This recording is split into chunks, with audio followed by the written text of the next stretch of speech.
second grade. How are you today? We are getting ready to dive into something that is familiar to you, but it's new for this year. So we're going to get our learning targets ready, and then we're going to get rocking and rolling with some different problems and different strategies we can use to solve them. Let's get our targets ready. Let's read it together. I can solve problems using different strategies. Remember, to solve means to figure them out. And today we're going to tackle those different kinds of strategies. That means, how are you figuring it out? What are you doing when you have a problem that you're trying to solve?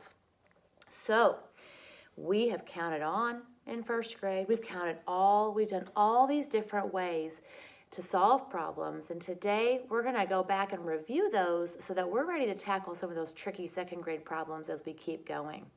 Let's read the first problem together, and I want you to be thinking, what do I already know, and what am I trying to find out?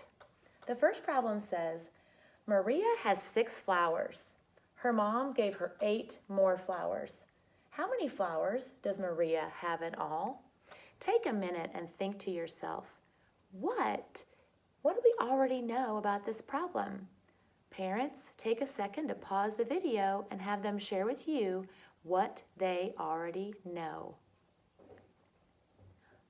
Yes, she had 6 flowers. That's the first thing that we know about this problem. She already had 6. What else do we already know? She got 8 more. Absolutely. Okay. What are we trying to find out? How many does she have in all?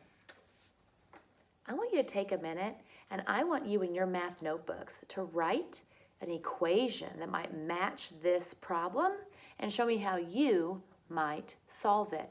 Take about 2 minutes to solve this problem. Remember, you are writing an equation, a number sentence to match the story, and you're taking a second to show your thinking and how you might solve it.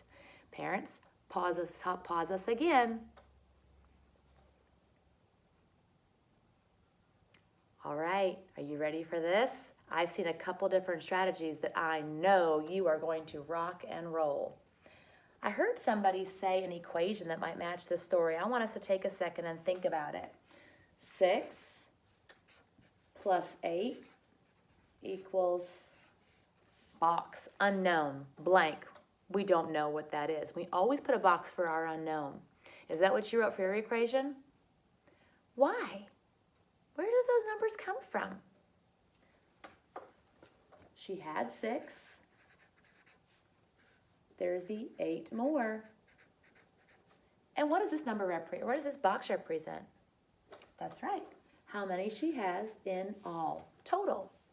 That is what we call an add to result unknown. We don't know the result or the answer. Now I'm curious, how did you go about solving this? Let's go ahead and write down some strategies that I know a lot of second graders have already tried because they rocked this in first grade. In my brain, I say 6. In my brain, I say this marker's not working very well.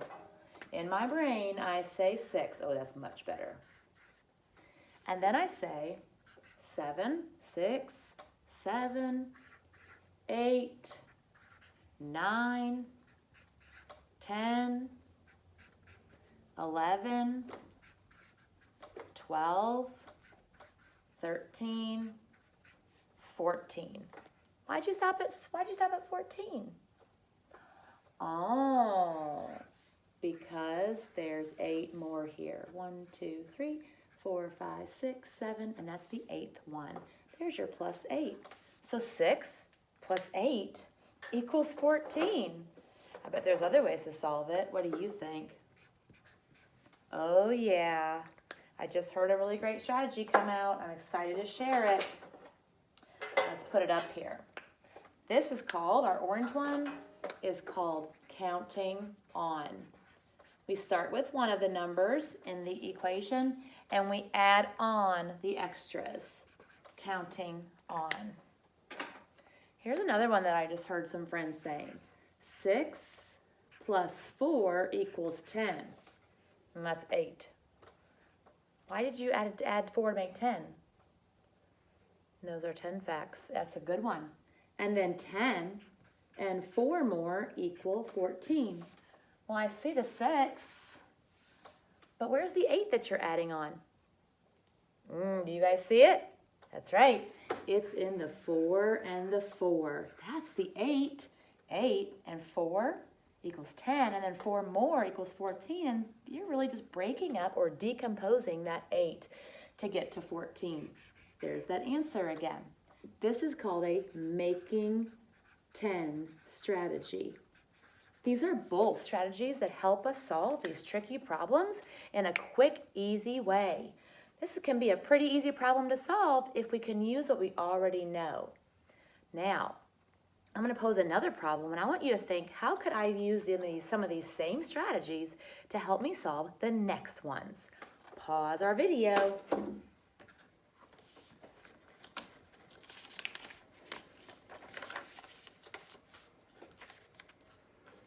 going to paper clip this. Gotta hold on to these charts. We can use them for our next day's lessons too. Here's this Maria again. Let's read about Maria again. Maria has 18 flowers in a vase. She takes 9 flowers out of the vase to give to her granny. How many flowers are left in the vase? I'm going to ask you again, second grade, to take a minute and think, what do I already know, and what am I trying to figure out? What do I not know? What's my unknown? And then you may go ahead and solve. Parents, this is a great time to pause the video and give your kiddos a chance to really think about this work and share it before I go ahead and put it up here. All right, what do we already know? 18 flowers, yeah. Takes 9 flowers. How many are left? Left in the vase, we don't know. So what equation you want me to write to solve that? Starting with 18. Why are we taking away 9? Because she took 9 out. And what are we trying to find out? How many are left over? We don't know that answer though, do we? This one's addition. Is this the same kind of problem? Nope. This is a take away, result unknown. Add to, result unknown. Take away, result unknown. These are 2 problem types that we see a lot in first grade. You guys are so quick at solving this. I can't wait to see what you write as we're solving it out and we can share them. Let's give it a shot. Oh man. Miss Baker needs to refresh her marker situation, don't I? 18 in your head. Oh, 18, yep. 17. 16, why aren't we getting smaller? 15, 14, 13, 12, 11, 10, and then 9. Why are we stopping at 9? Because we took 9 away. Let's check it out. 1, 2, 3, 4, 5, 6, 7, 8, 9. And we went to smaller numbers, so that's actually taking away 9. So 18 minus 9 equals 9. I bet you know a combination that would help you solve this. I think I can hear the nods from here. You guys are so smart. Not a tens fact. What? Oh, I know that 9 plus 9 equals 18. So that's an addition problem though. Oh, so 18 take away 9 equals 9.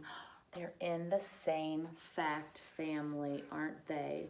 What is the whole of that problem? What's the total? 18 flowers. What's one of the parts we know? There were 9 out of the vase and 9 in the vase. And when we connect those numbers, it's a fact family, and we can use the addition to help us solve the subtraction. So we can use known facts, especially that double fact, to help us solve that. That 9 and 9 is a double. We're seeing double. I'm going to give you another problem, and this one I want you to do on your own. So we're going to start off with this problem for you to solve, and you are going to see if you can come up with all the ways and make sure you prove to mom or dad or grandma or grandpa if you have all the ways. This is for you to do on your own and share with an adult. And then you'll have some practice problems to solve on your own. Have a great day solving those problems, second grade.